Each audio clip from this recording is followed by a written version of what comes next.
Welcome to Palnadu Prajanadu channel. Palnadu జిల్లా కారంపూడిలో మోంతా తుఫాన్ ఎఫెక్టుకు విరిగిన చెట్లు, కరెంటు స్తంభాలు, తప్పిన ప్రమాదం. వెంటనే అప్రమత్తమైన రెవెన్యూ, పంచాయతీ, ఎలక్ట్రికల్ శాఖ అధికారులు. పల్నాడు జిల్లా కారంపూడి మండలం కారంపూడిలో ఎన్టీఆర్ బొమ్మ వద్ద ప్రధాన రహదారిపైన విరిగిన చింత చెట్టు, కరెంటు పోల్, చింత చెట్టు విరగటంతో రోడ్డు పక్కనే బడ్డీ బంకు పూర్తిగా ధ్వంసం. విద్యుత్ పోల్ విరగటంతో భయభ్రాంతులకు గురైన ఆ ప్రాంతవాసులు. అప్రమత్తమైన విద్యుత్ శాఖ. జోరు వానను సైతం లెక్క చేయకుండా ట్రాఫిక్ క్లియర్ చేస్తున్న రెవెన్యూ, పంచాయతీ శాఖ అధికారులు. విద్యుత్ పునరుద్ధరణకు చర్యలు తీసుకుంటున్న విద్యుత్ శాఖ.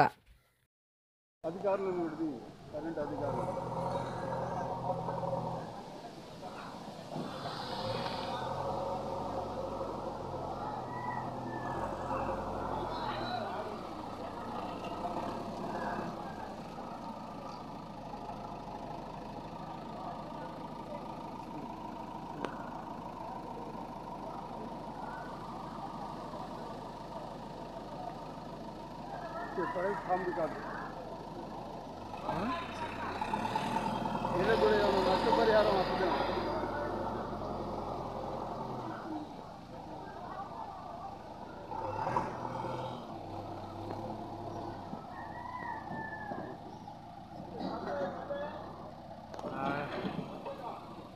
पूरा